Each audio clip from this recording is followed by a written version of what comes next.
Hello students, this is your Shashank sir connecting with you once again through this wonderful platform of art learning. और आज हम लोग continue करने वाले हैं हम लोग लास्ट क्लास जहां पे छोड़े थे. We started excretion, excretory products and then elimination. हम लोगों ने डिस्कस किया था कि what was excretion. Excretion was the removal of nitrogenous and metabolic waste which are produced in our body during metabolic reactions और which is accumulated because of excess ingestion. Correct. हमने nitrogenous waste में ammonia, urea, uric acid देखा था. Metabolic waste में carbon dioxide, water, sodium, potassium chloride, phosphate, sulphate, ये सब देखा था. करेक्ट. हम लोगों ने फोकस किस पे किया था? We focused on common nitrogenous waste such as ammonia, urea, uric acid. We discussed about some of the characters of those common nitrogenous waste. जैसे अमोनिया, ये हाईली टॉक्सिक होता है, ये हाईली सोल्यूबल होता है and it required maximum amount of water for its excretion. Correct. फिर हम लोगों ने क्या देखा कि ये निकलता कैसे था या एक्सक्रीट होता कैसे था. In most of the cases it was excreted through the body surface and through the gills in the form of ammonium ions.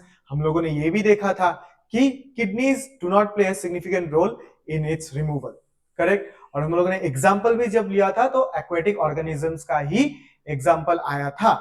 जैसे हम लोग का बोनी फिशेस आ गया था, हम लोग का एक्वेटिक एम्फीबियंस आ गया था, हम लोग का एक्वेटिक इंसेक्ट्स आया था. करेक्ट. सो ये बेसिक हम लोगों ने अमोनिया के बारे में इंफॉर्मेशन लिया था. फिर हमने कहा गए, we went on to talk about urea. Urea क्या था? Urea is a breakdown product of ammonia. Ammonia का ही ब्रेकडाउन प्रोडक्ट है. कहां पे अमोनिया बनता? कहां पे था अमोनिया? बनता था आपके लीवर में through deamination of amino acids. तो अमोनिया लीवर में ही टूटता है इन यूरिया. ठीक है ना. सो इसका कैरेक्टर्स थोड़ा बहुत अलग है वहां से. ये लेस सोल्यूबल है, लेस टॉक्सिक है and it required a less amount of water for its excretion. ठीक है. फिर हम लोग ने क्या देखा था कि in small amount this urea is storable in your body. अगर ये ब्लड में रहता है तो ये पीएच मेंटेन करता है. अगर ये किडनी में स्टोर्ड होता है तो ये आपका ऑस्मोलैरिटी मेंटेन करता है. किसका? मेडुलरी फ्लूइड का. ठीक है. फिर हम लोगों ने क्या देखा? फिर हम लोगों ने देखा यूरिक एसिड का. Uric acid was the least toxic form and it required least amount of water to be excreted. है ना बच्चों? Right. Then we talked about some of the organs that were required for excretion through the entire animal kingdom. हम लोगों ने ये भी मालूम किया कि जितना आप सिंपल से कॉम्प्लेक्स जाते हो वही ट्यूबुलर स्ट्रक्चर जो एक्सक्रीशन में यूज होता है वो जाके जाके क्या होता है? वो कॉम्प्लेक्स होता जाता है. इनवर्टिब्रेट्स में सिंपल ट्यूबुलर फॉर्म रहता है और आप जितना ही कॉम्प्लेक्स ऑर्गेनिज्म वर्टिब्रेट्स के पास चले आओ तो वो कॉम्प्लेक्स ट्यूबुलर ऑर्गन्स हो जाते हैं. है ना. सो उसमें से हम लोग ने क्या स्टडी किया? We found protonephridia, correct? Then we found nephridia, correct? Then Malpighian tubule और antennal या फिर green glands. यहाँ पे ये different types of organs थे. Functions almost सभी का same ही था. Either maintenance of osmoregulation, osmoregularity maintain कर रहा था, नहीं तो आपका nitrogenous waste secrete कर रहा था, या फिर they were doing both of this one, correct? Then we started to discuss about the human excretory system. We started to discuss about the human excretory system. और human excretory system में हम लोगों को क्या मिल गया था? हम लोगों को मिला था a pair of kidneys. आपको मिल गया था a pair of kidneys, right? A pair of kidneys. अगर आपको यहाँ पे दिख रहा हो तो आपको मिला था एक pair of kidneys. You got a pair of kidneys. ठीक है. Then you got a pair of ureters. You got a pair of ureters here. You got a pair of ureters which were leading into what? Which were leading into urinary bladder and ultimately leads into the urethra. Urethra में ये चला आया था. So we got the excretory system, human excretory system.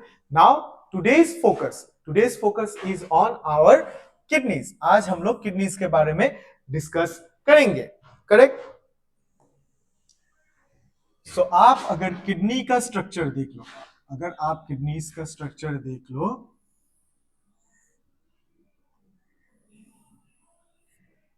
क्या होता है? It's a pair of bean shaped. ये pair में रहता है और बीन शेप्ड होता है.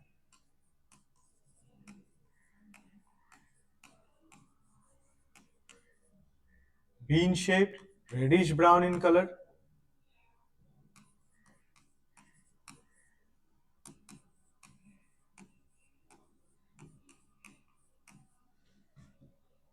ठीक है, bean shaped reddish brown colour. Okay चलिए ये वाला,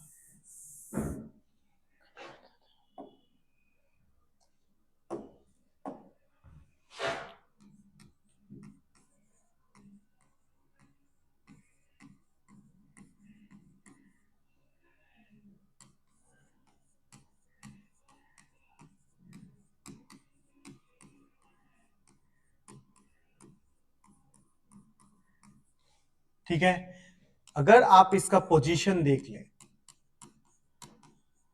क्या बोलता है, it is situated between last thoracic and third lumbar vertebrae.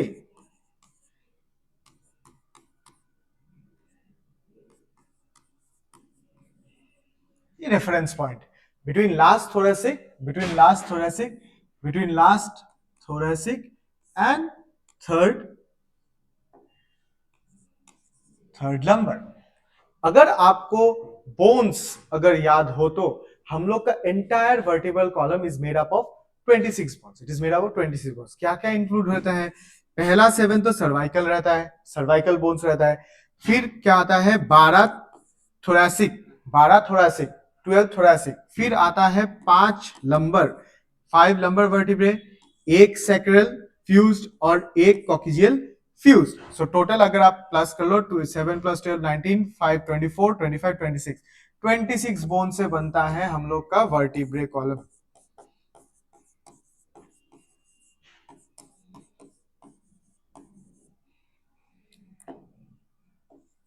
Vertebral column, और इसी वर्टिब्रल कॉलम के लास्ट थोरेसिक और थर्ड लंबर के बीच में आपको मिल जाएगा आपका किडनी। एक्चुअली पोजीशन कहां पे होता है?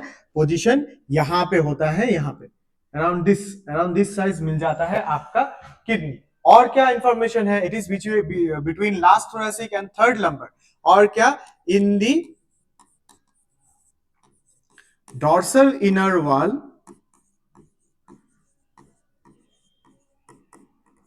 of abdominal cavity।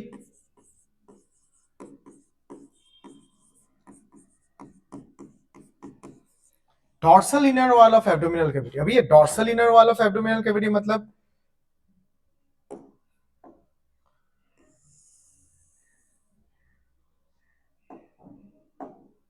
ठीक है, ये आप समझ लो कि ये एब्डोमिनल कैविटी है, ये आप समझ लो कि एब्डोमिनल कैविटी है। आपका किडनीज एकदम यहां पे सिचुएटेड रहेगा, समथिंग अराउंड दिस।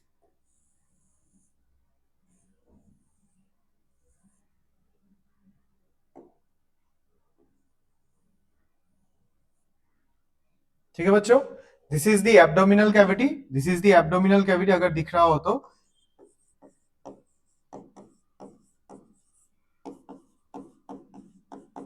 ये का एब्डोमिनल कैविटी, और ये डॉर्सल इनर वॉल एकदम लगा हुआ, ये डॉर्सल साइड है, एकदम लगा हुआ रहता है आपका kidney, dorsal inner wall of the kidney.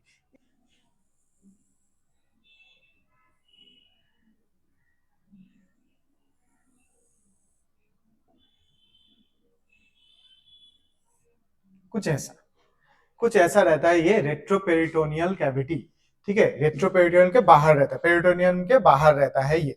Correct. सो क्या क्या मिल गया इसका पोजीशन हम लोग को? क्या मिल गया? It is between the last thoracic and third lumbar vertebrae and it is situated in the dorsal inner wall of the abdominal cavity. ठीक है, फिर एब्डोमिनल कैविटी, अगर इसका जनरल साइज स्ट्रक्चर देख लें तो इसका जो लेंथ आता है बच्चों, इसका जो लेंथ आता है it is around 10 to 12 centimetre. ठीक है, इसका जो विथ आता है, आपके किडनी का जो विथ आता है it is around 5 to 7 centimetre. और जो इसका थिकनेस होता है ना, इसका थिकनेस होता है around 2 to 3 centimetre. 10 to 12 centimetre length, 5 to 7 centimetre इसका विथ, और 2 to 3 सेंटीमीटर इसका थिकनेस।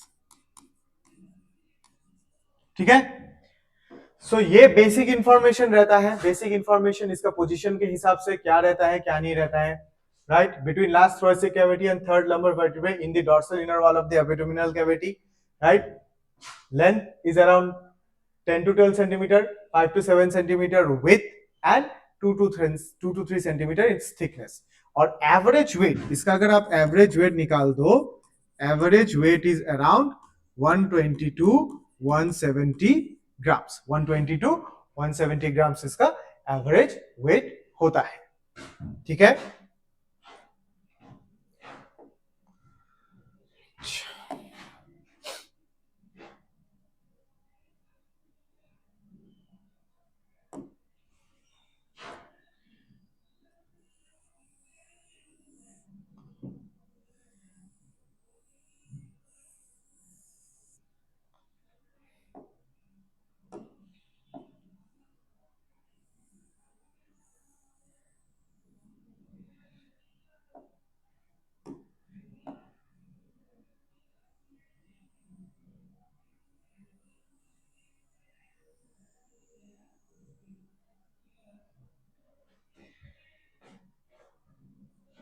इस किडनी के अल्ट्रास्ट्रक्चर को अगर आप देखोगे आपको क्या मिलेगा, towards the inner concave face of the kidney, towards the inner concave face,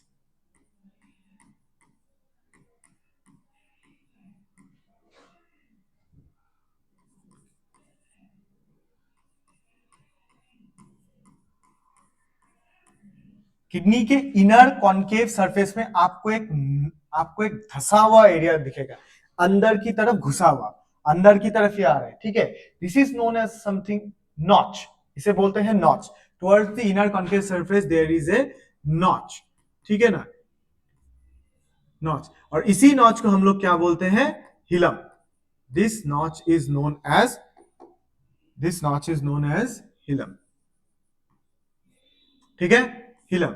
इसी नॉच को हम लोग क्या बोलते हैं, हिलम। और इस हिलम से आपको क्या क्या देखने को मिल जाएगा, आपको देखने को मिल जाएगा रेनल आर्टरी,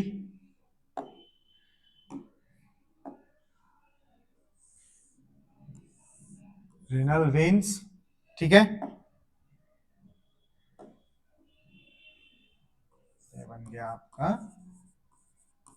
रेनल आर्टरी, ये बन गया आपका रेनल वेन, ब्लड वेसल्स, ठीक है। यहीं से आपके अंदर में नर्व्स भी जाएगा, और क्या मिलेगा, इसी के अंदर से आपको बाहर निकलता हुआ नजर आएगा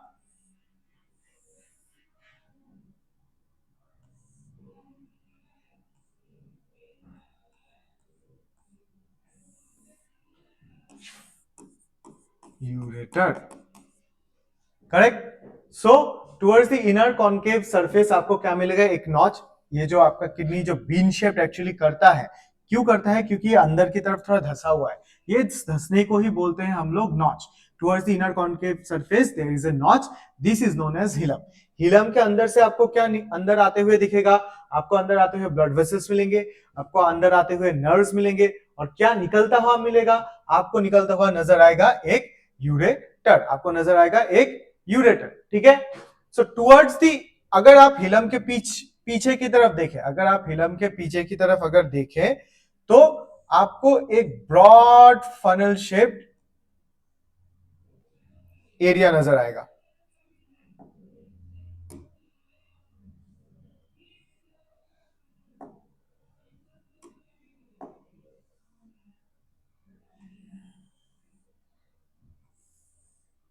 एक ब्रॉड फनल शेप, फनल बोले तो ऐसा funnel, this is a funnel,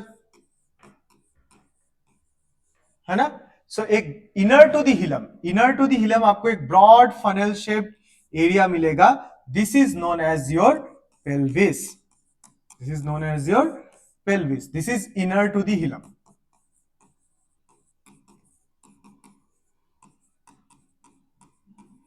मतलब हिलम के पीछे आपको क्या मिल जाएगा, एक ब्रॉड फनल शेप्ड पेल्विस,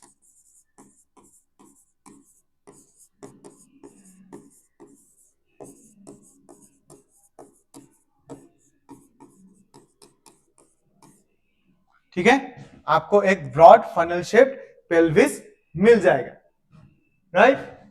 सो हमने ये देख लिया, हिलम देख लिया, हिलम से क्या बाहर आ रहा था देख लिया, क्या अंदर जा रहा था वो भी देख लिया, हिलम के पीछे उस एरिया को क्या बोलते हैं वो भी देख लिया, ठीक है। सो पेल्विस, अगर आप अभी kidney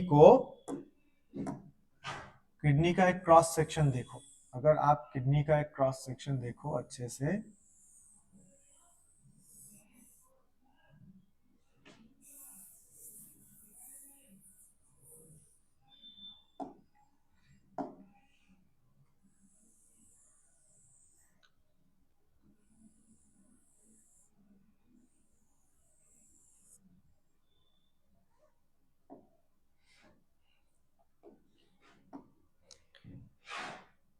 you can divide this kidney into two parts.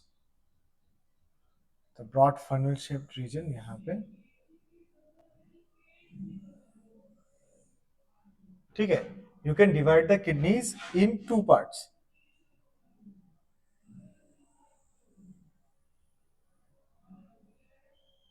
ठीक है, ये वाला पार्ट हो जाता है आउटर कॉर्टेक्स और ये वाला पार्ट हो जाता है inner medulla.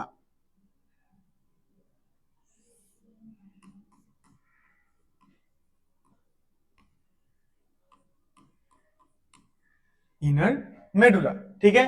Now this inner medulla is divided into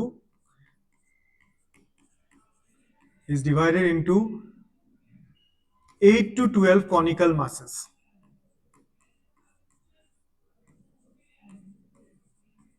8 to 12 conical masses, कुछ इस तरह।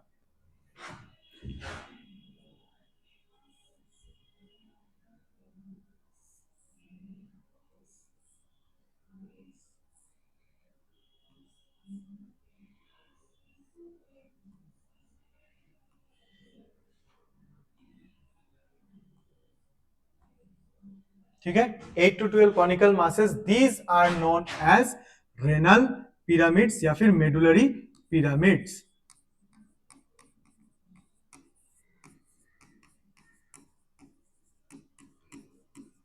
medullary pyramids, ठीक है। so medullary pyramids open into calyxes, medullary pyramid opens into calyx minor फिर major,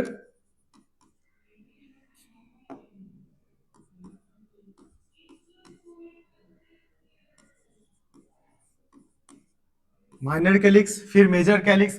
these calyxes lead into pelvis। ये आपका क्या reason था, ये आपका इनर टू दी हिलम था, अगर याद हो तो ये आपका था पेल्विस, है ना, पेल्विस। और हिलम से बाहर क्या निकल के आता है, this pelvis opens up into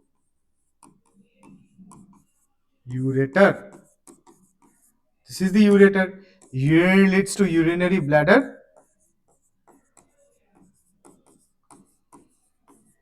urinary bladder से यूरेथ्रा, ठीक है, एंड एक्सक्रीशन,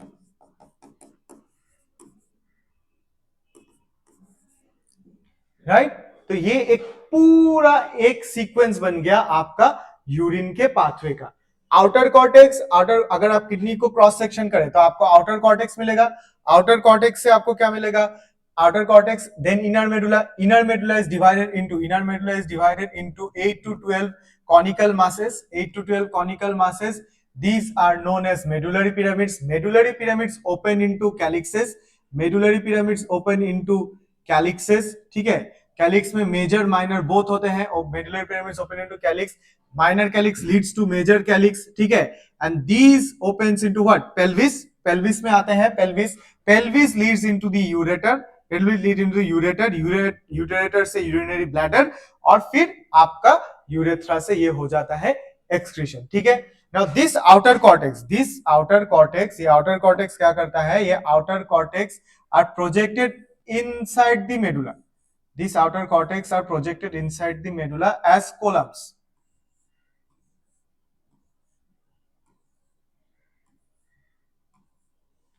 ठीक है, this outer cortex is projected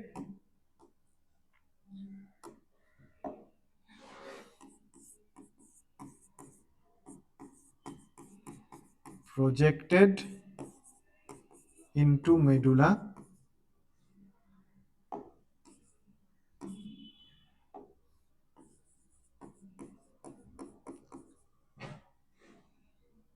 as columns. In columns को क्या बोलते हैं? Columns of बर्टीनी, columns of बर्टीनी, columns of बर्टीनी। ये जो आपका कॉलम्स बन गया, ये जो आपका कॉलम्स बन गया, ये सब क्या है? These are columns of Bertini, जो आपके मेडुलरी पिरामिड्स में प्रोजेक्टेड रहते हैं।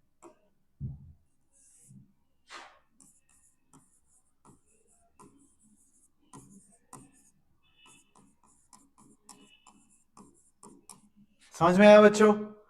बहुत इजी है, बहुत इजी है। आउटर, आप किडनी को काट दो, आप किडनी को काट दो तो आपको क्या मिलेगा? आउटर कॉर्टेक्स और इनर मेडुला। ठीक है, outer cortex is projected into the medulla as columns, इनको क्या बोलते हैं? columns of Bertini, correct? Inner medulla is divided into 8 to 12 conical masses. Inner medulla is divided into 8 to 12 conical masses, ठीक है ना? 8 to 12 conical masses, जिनको हम लोग बोलते हैं मेडुलरी पिरामिड्स। मेडुलरी पिरामिड्स, ये पिरामिड शेप स्ट्रक्चर जो था मेडुलरी पिरामिड्स। मेडुलरी पिरामिड्स कहाँ पे खोलता है? मेडुलरी पिरामिड्स खुलते हैं कैलिक्सेस में।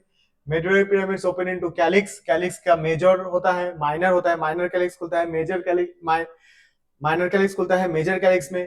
फिर calyx leads into the pelvis, pelvis opens into the ureter, ureter opens into urinary bladder, और यूरिनरी ब्लैडर से यूरेथ्रा होके एक्सक्रीशन निकल जाता है। ठीक है बच्चों, तो ये हम लोग का क्या था? ये हम लोग का किडनी का एक ओवरव्यू अल्ट्रास्ट्रक्चर था। एक और चीज आपको याद रखनी है कि सिंस किडनी इज सिचुएटेड, और किडनी पेरिटोनियम के बाहर सिचुएटेड रहता है, तो किडनी में एक प्रोटेक्टिव लेयर रहता है। ठीक है ना? Kidney has to protect itself, है ना? Kidney has to protect itself, correct? Now kidney is protected by 3 layers. Kidney is protected by 3 layers. एक आउटर लेयर होता है, this is the outer layer, ठीक है? The outer layer, outer layer को हम लोग क्या बोलते हैं? Renal fascia, renal fascia. Outer layer is renal fascia. ये टफ फाइब्रस कैप्सूल होता है,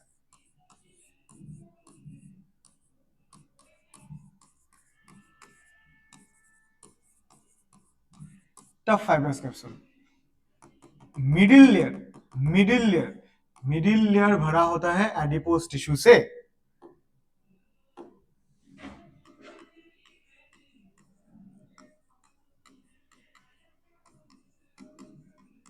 एडिपोज टिश्यू, मिडिल लेयर भरा होता है adipose tissue. And the third layer, ये थर्ड लेयर, ये भी टफ कैप्सूल होता है फाइब्रस का, इसे बोलते हैं renal capsule.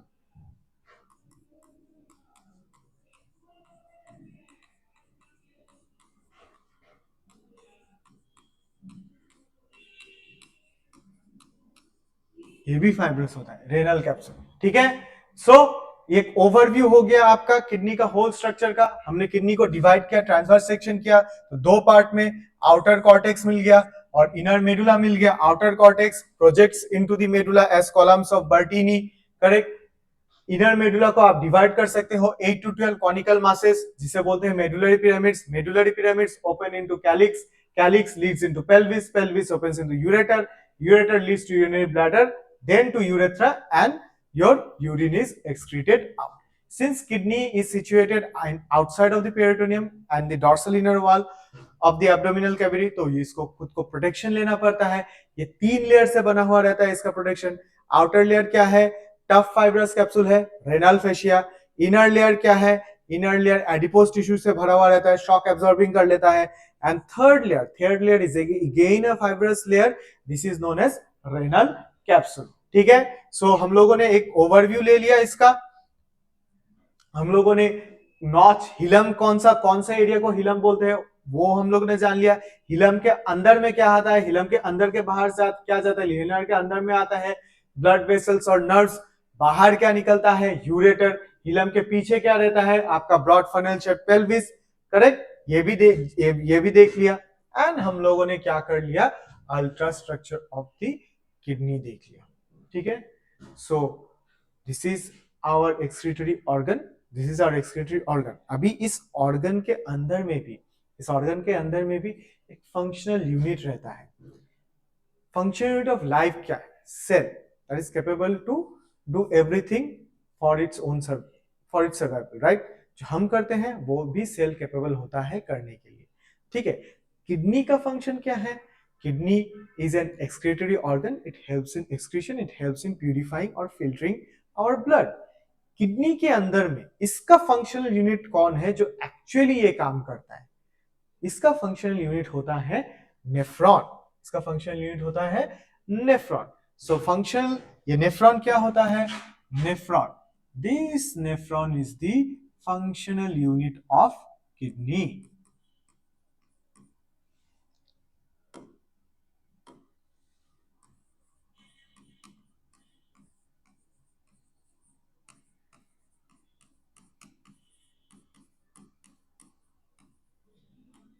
Functional unit of kidney, इसको यूरिनिफेरस ट्यूबल भी बोलते हैं।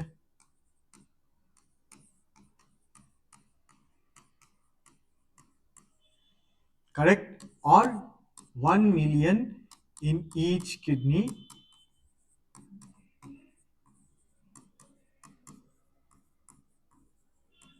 ये रहता भी है। It's a functional unit of kidney, इसको यूरिनिफेरस ट्यूबल भी बोलते हैं। एंड एक किडनी में ये 1 मिलियन के करीब रहता है। सो दो किडनी में बन गया around 2 million. Correct, this nephron is the functional unit which actually helps in filtration. ठीक है, and this kidney is, this nephron is made up of two parts, it is made up of two parts. क्या क्या, it is made up of two parts. Nephron is made up of two parts. पहला क्या, glomerulus.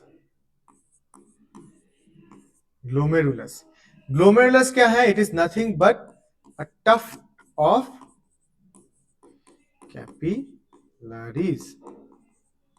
Tuft of capillaries मतलब गुच्छा, गुच्छा, capillaries का गुच्छा। Ladies का स्क्रंची होता है ना, जो बाल बांधने के लिए स्क्रंची होता है ना, ठीक वही। This is a tuft of capillaries, it's a tuft of capillaries, something like this.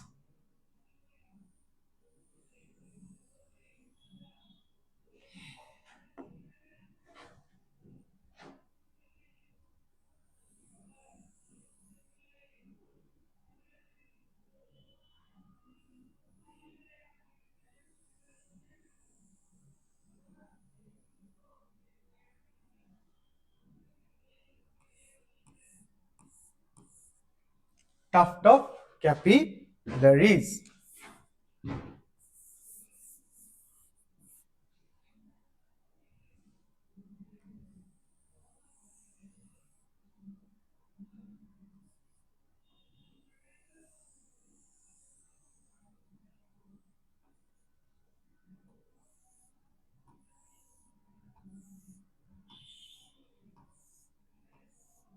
अच्छा, टफ्ट ऑफ कैपिलरीज, यही आपका ग्लोमेरुलस, यही आपका ग्लोमेरुलस।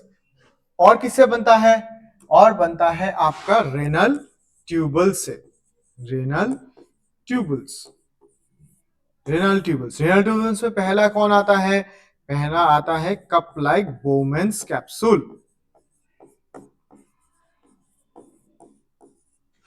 बोमेंस कैप्सूल आपका कुछ यहां,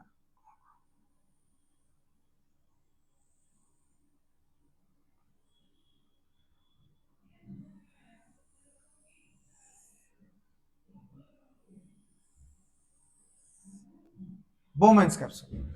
ठीक है, ये बन गया आपका ग्लोमेरुलस।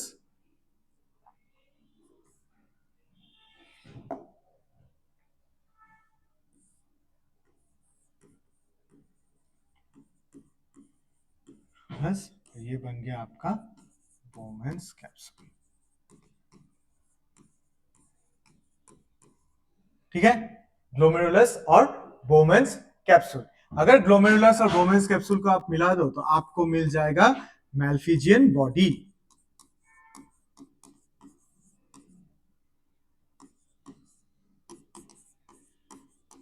इसको रेनल कॉर्पसेल्स भी बोलते हैं, इसको रेनल कॉर्पसेल्स भी बोलते हैं। ठीक है, सो फर्स्ट पार्ट क्या आ गया, renal tubules, renal tube, glomerulus, glomerulus is a tuft of capillaries, glomerulus is a tuft of capillaries. फिर आ गया आपका रेनल ट्यूबल्स, रेनल ट्यूबल्स में पहला पार्ट क्या आता है आपका, बोमेन्स कैप्सूल आता है, बोमेन्स कैप्सूल आता है। ठीक है, फिर आता है आपका एक कॉन्वोल्यूटेड रीजन, कॉन्वोल्यूटेड बोले तो जलेबी की तरह पेच खाया हुआ, ठीक है ना, ऐसे ऐसे ऐसा पेज खाता, कन्वोल्यूटेड, कन्वोल्यूशन।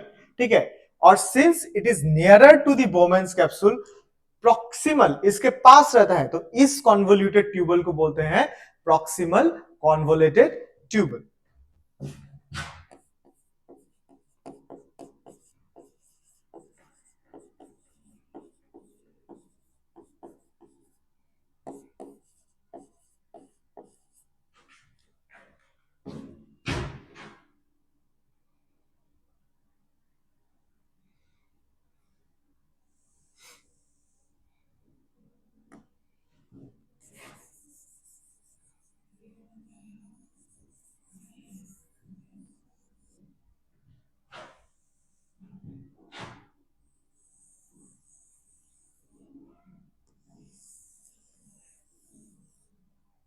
ठीक है, ये आ गया आपका proximal convoluted tubule, proximal convoluted tubal.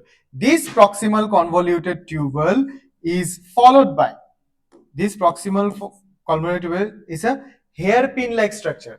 लड़कियों का एक हेयर पिन रखता है जो खोपा बांधने के लिए रखता है, यू पिन। ठीक है ना, इसको हेयर पिन लाइक स्ट्रक्चर बोलते हैं, लूप ऑफ हेनले।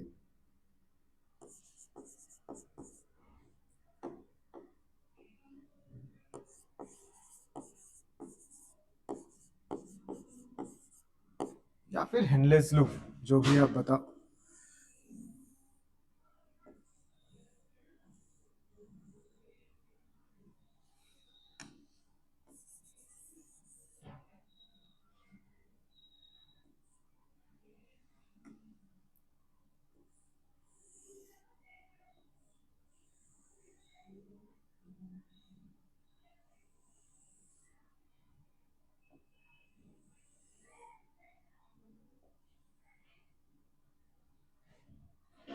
ये बन गया आपका loop of Henley. Loop of Henle में आपको एक डिसेंडिंग आर्म मिल जाएगा और आपको एक असेंडिंग आर्म भी मिल जाएगा। ठीक है, now this loop of Henley continues into another convoluted region, it continues into another convoluted region।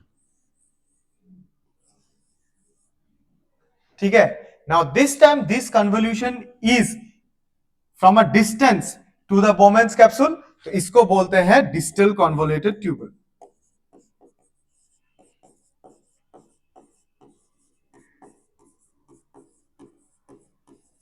distal convoluted tubule। ठीक है, many distal convoluted, many DCTs open up into a straight tube, many DCTs open up into a straight tube। इसको बोलते हैं क्या, collecting duct, इसको बोलते हैं हम लोग कलेक्टिंग डक्ट।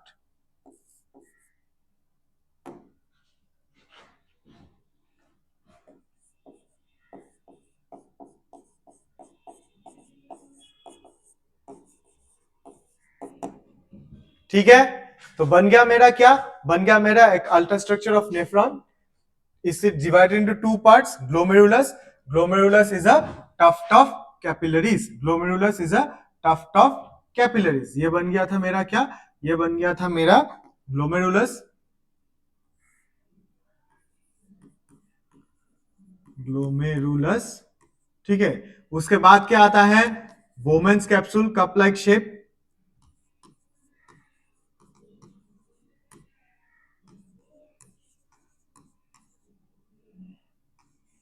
Bowman's capsule. ठीक है, ग्लोमेरुलस और बोमेन्स कैप्सूल को मिला दो तो मिल जाएगा रेनल कॉर्पसेल या फिर Malpighian body. This Bowman capsule continues into a highly convoluted structure. This structure is known as proximal convoluted tubule. Proximal convoluted tubule leads to a U-shaped hairpin-like structure, which is known as loop of Henle. ये हो गया loop of Henle, जिसका एक descending arm होता है, एक ascending arm होता है, करेक्ट. और फिर this loop of Henle continues into another convoluted structure. This is known as distal convoluted tubule, DCT. This is known as DCT, correct. This is known as DCT. Many DCTs, एक नहीं बच्चों, many DCTs leads into a straight tube structure. ये straight tube like structure है ना, इसी को बोलते हैं हम लोग कलेक्टिंग डक्ट. इसी को बोलते हैं हम लोग कलेक्टिंग डक्ट. समझ में आया? So nephron, functional unit of kidney, it is also known as uriniferous tubule. It is 1 million in each kidney. दो किडनी को मिला दो तो 2 million. Made up of glomerulus and renal tubules. Glomerulus is tuft of capillaries, renal tubules, Bowman's capsule, proximal convoluted tubule, loop of Henle, distal convoluted tubule, and many distal convoluted tubules open up into a single duct that is known as collecting duct. समझ में आया? ठीक है. अगर हम लोग simply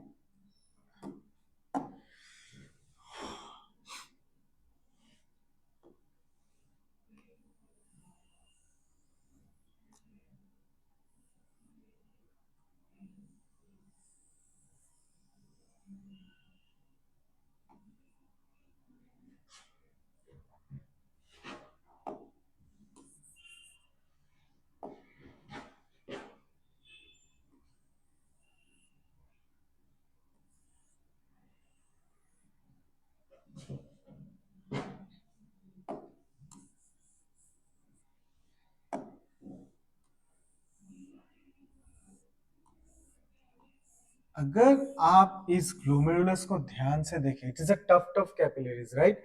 यहां से जो ब्लड अंदर की तरफ आता है, this portion is known as afferent arteriole. Afferent arteriole. Afferent arteriole is the arteriole through which the blood enters the glomerulus. The blood enters the glomerulus, and the arteriole that drains out the blood from glomerulus, मतलब blood glomerulus से बाहर किससे निकलता है? glomerulus से बाहर किससे निकलता है? ये निकलता है आपका efferent arteriole से. This is efferent arteriole. Efferent arteriole. Efferent arteriole. ठीक है. तो अगर आप एक चीज नोटिस करो इसमें कि दी साइज या फिर डायमीटर, ये जो एफरेंट आर्टेरियोल का डायमीटर है, it is quite larger. The afferent arteriole's diameter is quite larger than the efferent arteriole. ये अरेंजमेंट जरूरी है. क्यों जरूरी है?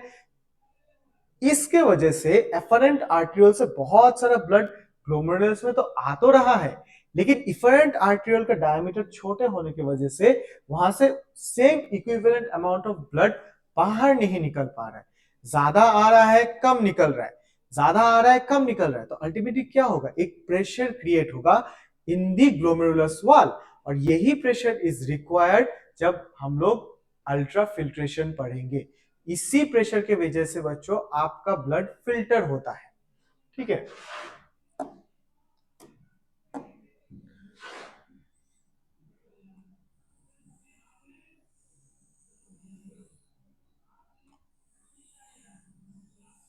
ये हो गया आपका Bowman's capsule.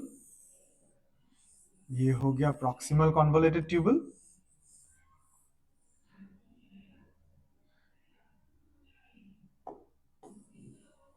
Proximal convoluted tubule leads to कहां पे?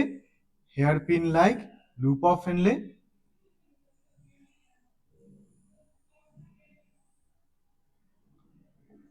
हेयरपिन लूप ऑफ हेनले का ये डिसेंडिंग आर्म और फिर असेंडिंग आर्म. ठीक है. Now this ascending arm leads to another convoluted structure, distal convoluted tubule. Distal convoluted tubule, ठीक है। Distal convoluted many DCTs open into a single collecting duct, many DCTs open into a single collecting duct, ठीक है। ये जो आपका efferent arteriole है, ठीक है, आर्टेरियोल्स कैपिलरीज, ये एफरेंट आर्टेरियोल टूटता है किसमें है, कैपिलरी में टूटता है। ये कैपिलरी क्या करती है, ये कैपिलरी सीधा नीचे आती है, नीचे आके किसको कवर करती है, ये पहले पीसीटी को कवर करती है, ठीक है।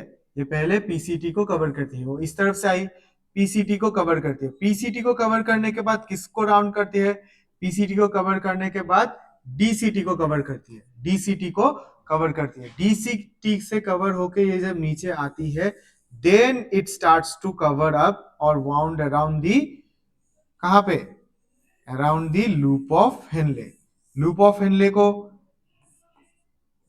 ऐसे कवर किया, लूप ऑफ हेनले को ऐसे कवर किया, लूप ऑफ हेनले को कवर करके यहां से निकल के चली जाती।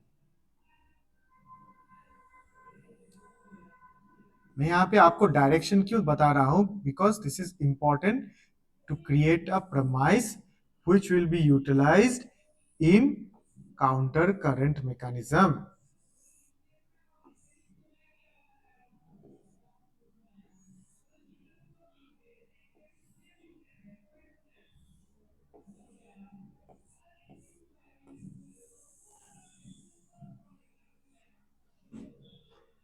ठीक है, ये कुछ ऐसा कवर करता है। वंस आपका ये जो कैपिलरी में टूटा, कैपिलरी में टूटा and it was covering, capillary में टूटा और ये किसको कवर कर रहा था, आपका ट्यूबल्स को, कौन से ट्यूबल को, proximal convoluted tubule and distal convoluted tubule. ये कहां पे कैसे वाउंड अप है, ये इसके पेरिफेरी में, ये ट्यूबल है, ये ट्यूबल के ऊपर में ये राउंड कर रहा है, ठीक है ना, ये बाइंड कर रहा है, ठीक है। Since it is binding itself around the periphery, around the periphery of the tubule, इसको यहां पे बोलते हैं पेरीट्यूबुलर कैपिलरीज।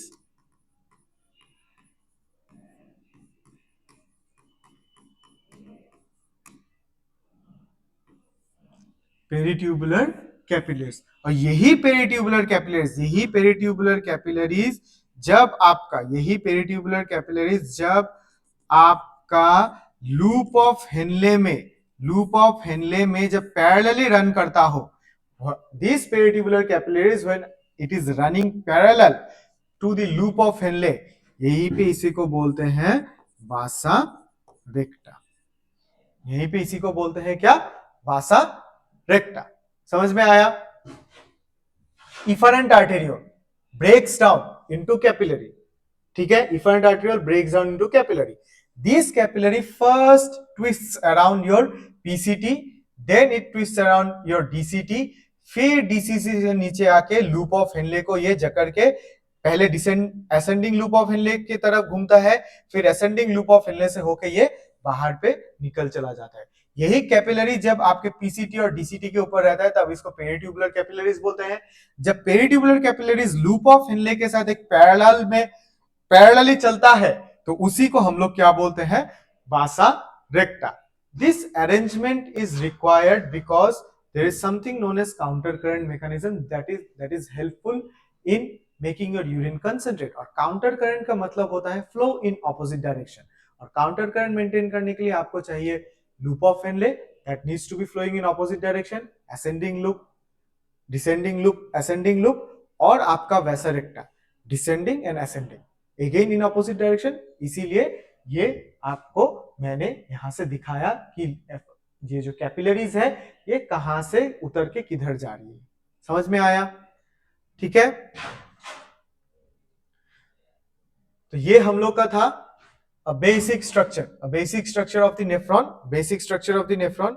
अगर आपको यहाँ पे दिखाई दे रहा हो तो basic structure of the nephron, ये आपको का, ये आपका ग्लोमेरुलस है which is a tuft of capillaries, this is a glomerulus which is a tuft of capillaries। यहाँ पे ग्लोमेरुलस दिख रहा है, ये कप शेप्ड आपका बोमेंस कैप्सूल है। बोमेंस कैप्सूल के बाद ये बहुत जलेबी टाइप जो दिख रहा है, this is the proximal tubule, क्योंकि it is near to the Bowman's capsule. Proximal tubule कहां पे जा रहा है, प्रॉक्सिमल ट्यूबल नीचे आ रहा है किसमें, एक यू शेप लाइक स्ट्रक्चर, ये है लूप ऑफ हेनले, ठीक है, hair pin like loop of Henle, जहां पे थिक और थिन सेगमेंट दोनों ही है. Then this loop of Henle goes into where the loop of Henle goes into another convoluted structure which is known as the distal convolutable, and many distal convolutable, यहाँ पे एक हो सकता है, यहाँ पे एक हो सकता है, यहाँ पे एक हो सकता है, यहाँ पे सकता है. हम लोग का ये वाला यहाँ से कनेक्टेड है. many distal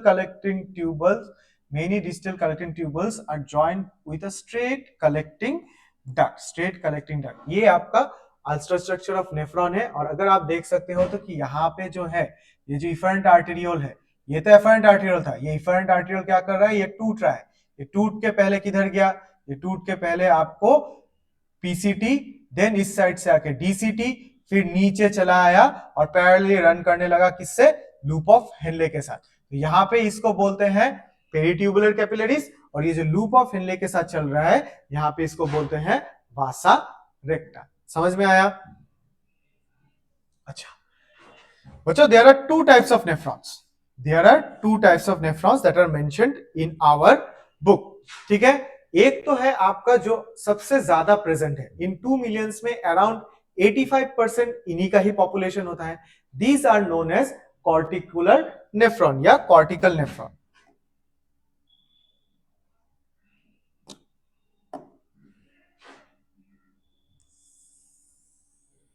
ये किडनी का सरफेस आप मान लो, दिस इज द मेडुला, ठीक है, और ये रीजन हो जाएगा आपका कॉर्टेक्स, मेडुला और कॉर्टेक्स. ठीक है, सुंदर से एक हम लोग क्या ड्राइंग करते हैं,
मैंने यहाँ पे to types of nephron drawing किया.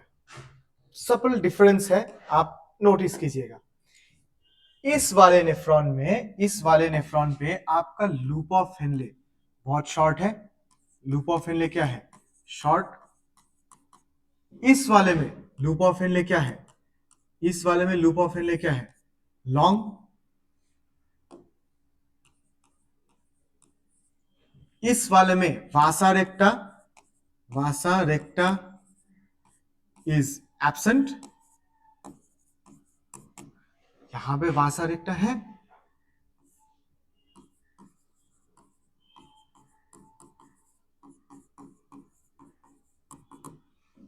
ठीक है, तो अगर आप साइज वाइज देख लो, ठीक है, तो क्या लगता है कि मैक्सिमम इस वाले नेफ्रॉन में maximum portion is in the cortical region and minimum portion is in the medullary region. ठीक है, so the nephrons whose maximum area is present in the cortex of the kidneys and the minimum region is present in the medulla where its loop of Henle is short and vasa recta is absent. This type of nephron is known as cortical nephron.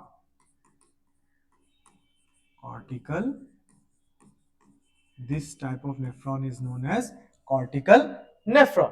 और यहां पे आप देख लो, यहां पे अगर आप surface area की तरफ मिला लो तो यहां पे क्या दिख रहा है कि इस नेफ्रॉन का मैक्सिमम पोर्शन कहां है, मेडुलरी रीजन में है, ठीक है, मेडुलरी रीजन में है, करेक्ट। और यहां पे इसका loop of Henle long along with the presence of vasa recta. So अगर आपके नेफ्रॉन का स्ट्रक्चर कुछ ऐसा है जहां पे मैक्सिमम पोर्शन इन मेडुला है along with long loop of Henle and presence of vasa recta, this type of nephron is known as juxtamedullary nephron.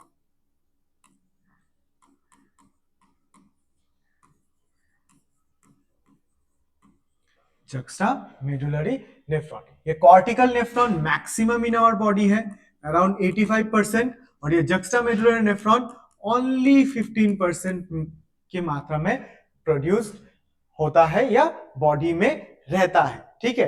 So there are two types of nephrons that you can see और you will find in your kidneys. One is your cortical nephron, maximum यही रहता है जिसमें cortex reason में इसका area सबसे ज्यादा होता है, लूप ऑफ Henle शॉर्ट होता है, वासा रेक्टा एब्सेंट रहता है। और फिर आपका रहता है juxtamedullary नेफ्रॉन जहां पे loop of Henle it is dipped well into the medulla, ठीक है, और इसका वासा रेक्टा प्रेजेंट रहता है। डिफरेंस क्या है, सिंस अगर आपको याद हो तो कि काउंटर करंट मैकेनिज्म में आपका वासा रेक्टा और लूप ऑफ Henle रिक्वायर्ड होता है, वासा रेक्टा और लूप ऑफ Henle रिक्वायर्ड होता है। यहां पे कॉर्टिकुलर नेफ्रॉन में आपका वासा रेक्टा प्रेजेंट नहीं है, मतलब आपका यूरिन कंसेंट्रेशन तो कॉर्टिकुलर नेफ्रॉन नहीं कर पा रहा है, यूरिन कंसेंट्रेशन यही कर रहा है। मैक्सिमम आपका कॉर्टिकल नेफ्रॉन है, मिनिमम आपका juxtamedullary नेफ्रॉन है, ठीक है। इसका मतलब और यूरिन कंसेंट्रेशन आपको करना कब कब पड़ता है, जब आपके बॉडी के अंदर फ्लूइड कम होता है, right. So juxtamedullary nephron in a sense works as an emergency response of your body. Kidney के इमरजेंसी जो है बॉडी में आपका फ्लूइड कम है तब juxtamedullary नेफ्रॉन ज्यादा एक्टिव हो जाता है, नहीं तो नॉर्मल काम के लिए आपको कॉर्टिकुलर नेफ्रॉन से ही आप काम चला सकते हो। समझ में आया। So two types of nephron, cortical nephron maximum around 85% and juxtamedullary nephron around 15% आपको मिलता है, ठीक है। तो यहां पे मैंने एक डिफरेंस दे के रखा है, ये है आपका कॉर्टिकल नेफ्रॉन। कॉर्टिकल नेफ्रॉन में आप देख सकते हो कि आपका इफरेंट आर्टेरियोल नहीं आता है, सो वासा रेक्टा इज एब्सेंट। यहाँ पे वासा रेक्टा प्रेजेंट है, यहाँ पे वासा रेक्टा प्रेजेंट है, करेक्ट। इसका यहाँ पे वासा रेक्टा प्रेजेंट है, यहाँ पे कोई वासा रेक्टा है नहीं। इसका लेंथ बहुत अंदर की तरफ है मेडुला में और इसका मेडुला में बहुत कम है पोर्शन। इसका पोर्शन कॉर्टेक्स में ज्यादा होता है, इसका पोर्शन कॉर्टेक्स रीजन में ज्यादा होता है, इसका पोर्शन कॉर्टेक्स रीजन में कम होता है। सो इसको कॉर्टिकल नेफ्रॉन बोलते हैं, इसको कॉर्टिकल नेफ्रॉन बोलते हैं और इसको बोलते हैं juxtamedullary नेफ्रॉन। समझ में आया बच्चों। तो आज हम लोगों ने क्या किया, आज हम लोगों ने किडनी का हम लोगों ने एक्सक्रीटरी सिस्टम देखा, एक्सक्रीटरी सिस्टम ने हम लोगों ने किडनी को देखा, किडनी का अल्ट्रास्ट्रक्चर हम लोगों ने पढ़ा, किडनी का डिवीजन हम लोगों ने पढ़ा।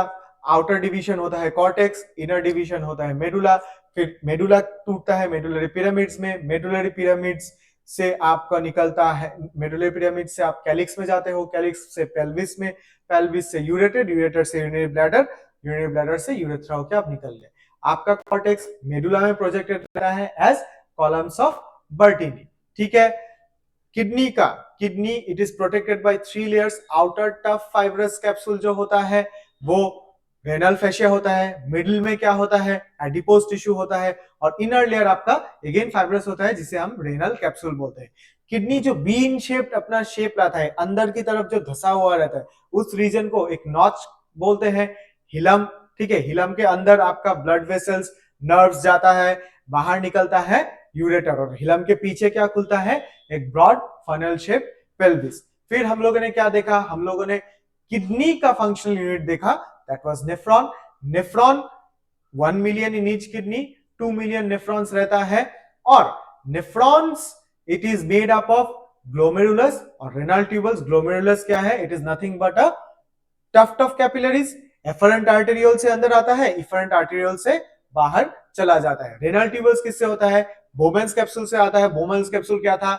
एक कप लाइक स्ट्रक्चर था जो it was leading into a convoluted tubal like structure that was known as proximal convoluted tubule. Proximal convoluted tubule was leading into a loop of U-pin like structure. Loop of Henle. Loop of Henle कहां चल रहा था? Loop of Henle चल रहा था मेरे distal convoluted tubule में. और distal many DCTs were connecting it through a straight duct that was known as collecting duct. फिर हम लोगों ने क्या देखा? फिर हम लोगों ने देखा कि there are two types of nephrons in your body. One is cortical nephron, maximum रहता है, और दूसरा क्या रहता है?